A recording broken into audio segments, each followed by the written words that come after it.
I think I draw a lot of inspiration from it, just because he breaks every kind of rule there is about what a book could be, um, of what we are trying to do as writers. Yeah. And so it's like permission to be anything, to do anything.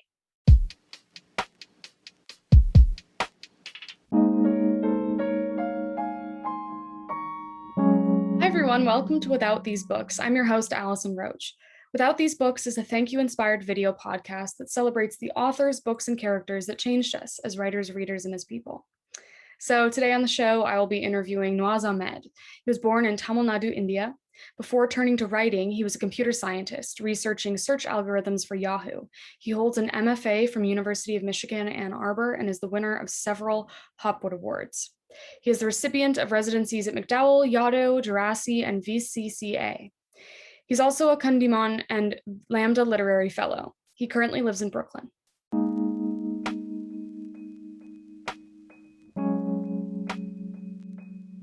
So, what is the book that you chose to talk about? I have Invisible Cities by Italo Calvino. So, when did you first read this book? 25 years ago. Okay. I think in 1997, 98. Mm-hmm. And how was it introduced to you? How was it introduced to you? Oh, I was doing my graduate studies in computer science, and I was also doing a minor in modern dance. Wow. And which the department allowed me to do, and of which I had very little experience. I mean, I did all my schooling had been in the sciences, even during my undergraduate. So there was this, as part of the minor, I was asked to take this class called Experiments in Performance and Art, it was a very experimental class where you're supposed to come up with these experiments about art and be able to talk about them. And that was not something I was trained to do at all. Right. And they had a textbook called, which was by Calvino too, 6 Memos for the New Millennium. And the textbook had like essays on what the faculty wanted us to focus on are these traits of art, like quickness, exactitude, multiplicity, and visibility, lightness. So they had all these things, and the lectures themselves were they went over my head. They were not something that I was used to. Right. And they referred to books. Calvino used references from Italian poetry, from folk tales, from French poetry. There's so much that just went over my head. Right. And I wasn't sure what to do with that course. And somebody said that I read his Invisible Cities to get a sense of what he was talking about. And that's how I came across it as part of this. Yeah. Right. So how did it affect you when you read it? The first thing was I could finally make sense of his lectures. Okay. With reference to the book, because now I had something to say, oh, this is what he means by lightness and quickness and multiplicity. So that was one thing. The other thing I think was that I was blown away with is what a novel or a book could be. Right. Because this was unlike any book I'd read. I mean, I'd grown up in India reading murder mysteries and suspense thrillers, and this was completely unlike any of that. And yet, I could read and get something from every little page of it. It was just amazing. So I was like completely stunned. And So how would you describe this book from your point of view for people who haven't read it? So the book to me, even after 25 years, feels like a mystery. So I can describe it in components. Yeah. So there are 2 components. One is there is the emperor, Kublai Khan, and Marco Polo. These are the only two characters in the book. Okay. And Marco Polo comes back with reports to the emperor about all these strange cities he's seen. And they kind of discuss those cities. So that's one component. Mm-hmm. The other component are the cities themselves that Marco Polo describes. So these are like small, some half a page, some maybe a page long descriptions of these cities he visits. And I would now describe them like some kind of prose poems that are just exquisite and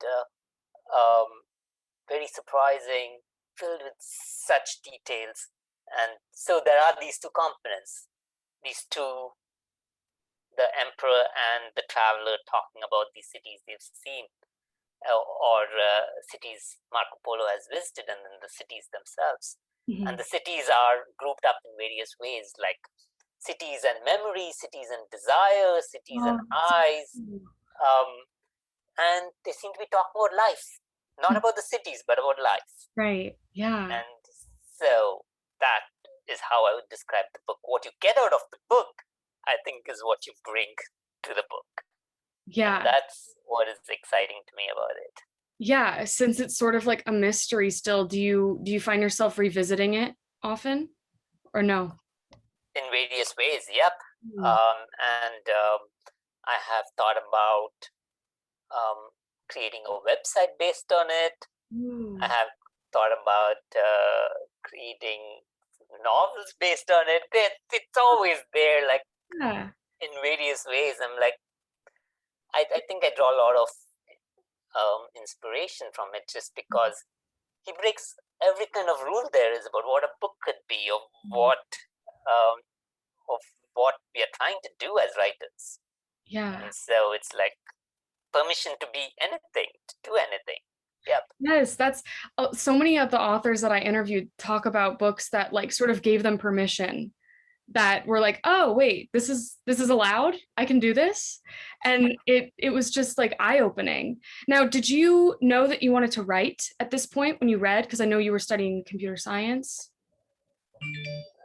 I've always wanted to write, but at that time I wanted to be a dancer.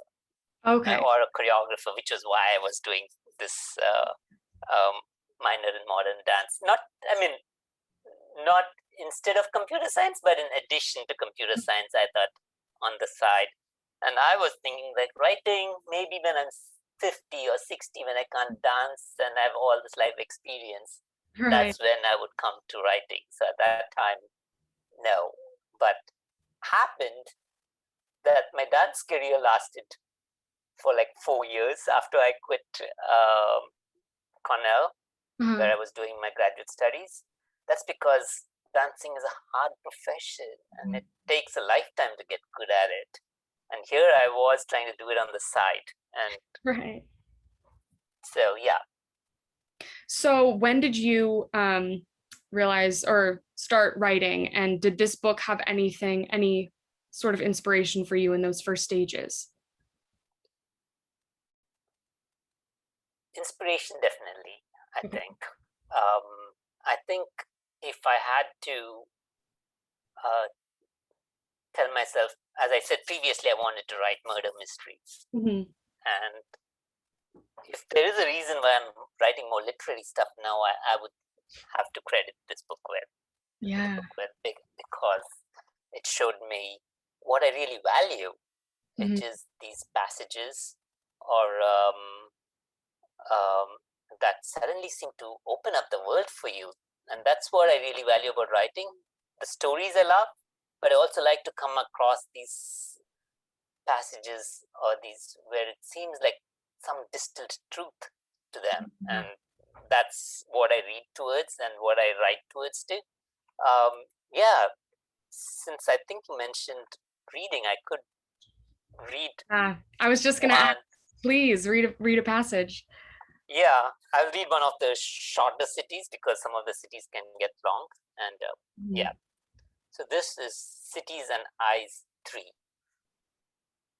After a 7 days march through woodland, the traveler directed towards Baucis cannot see the city, and yet he has arrived. The slender stilts that rise from the ground at a great distance from one another and are lost above the clouds support the city. You climb them with ladders. On the ground, the inhabitants rarely show themselves. Having already everything they need up there, they prefer not to come down.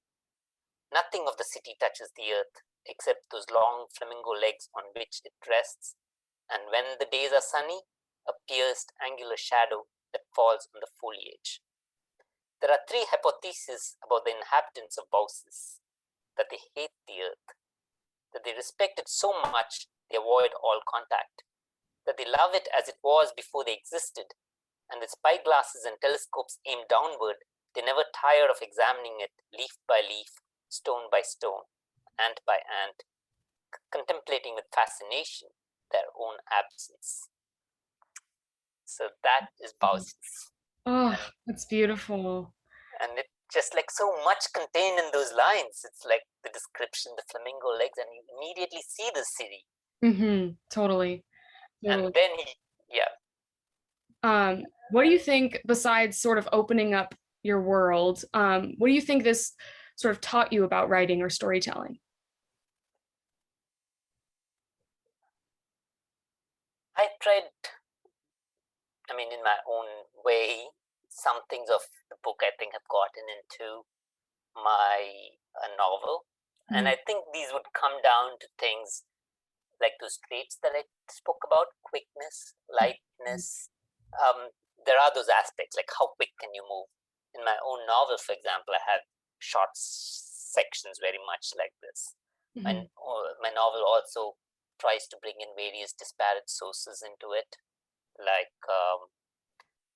poetry from Keats and Quran and Obama's speeches. So there's a sense of multiplicity in that. So lightness, my novel's on the heavier side because that's not something that I have, I think, managed to get in the book. But that's something I'm always fascinated with: how quickly, how light can we make something? Right.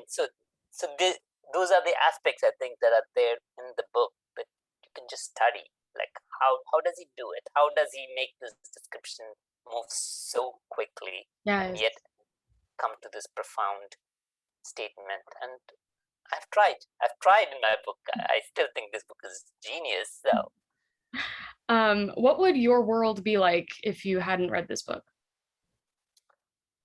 Oh wow. I would have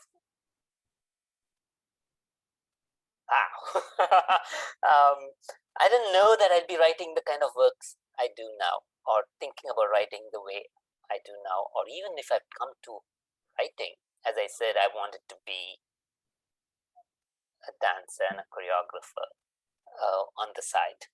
And I think I probably wouldn't have come to writing as quickly as I did if it hadn't been for the permission that this book gave to think about writing in other ways, and not just like a novel has to be like this. This is how stories are told. Right. Yeah. So, go ahead. So yeah, definitely, I think I may have come to writing just later and more traditionally. Right. Is there anything else that you wanted to mention about this book that I didn't get a chance to ask before we end?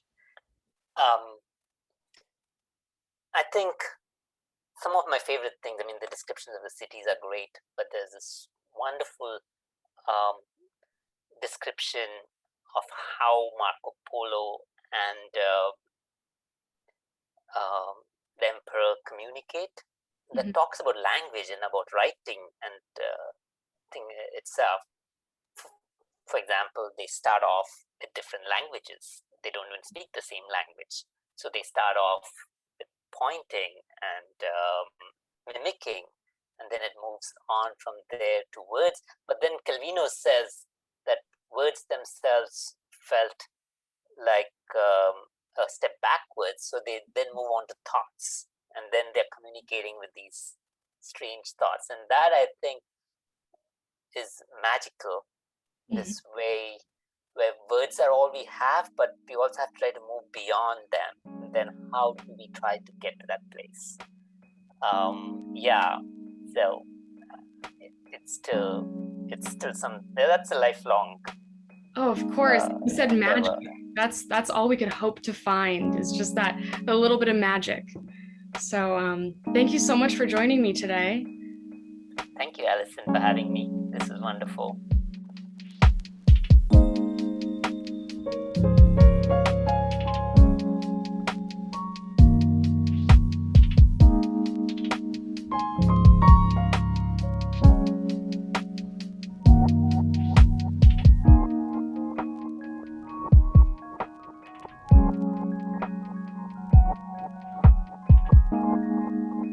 Join the conversation at withoutbooks.org.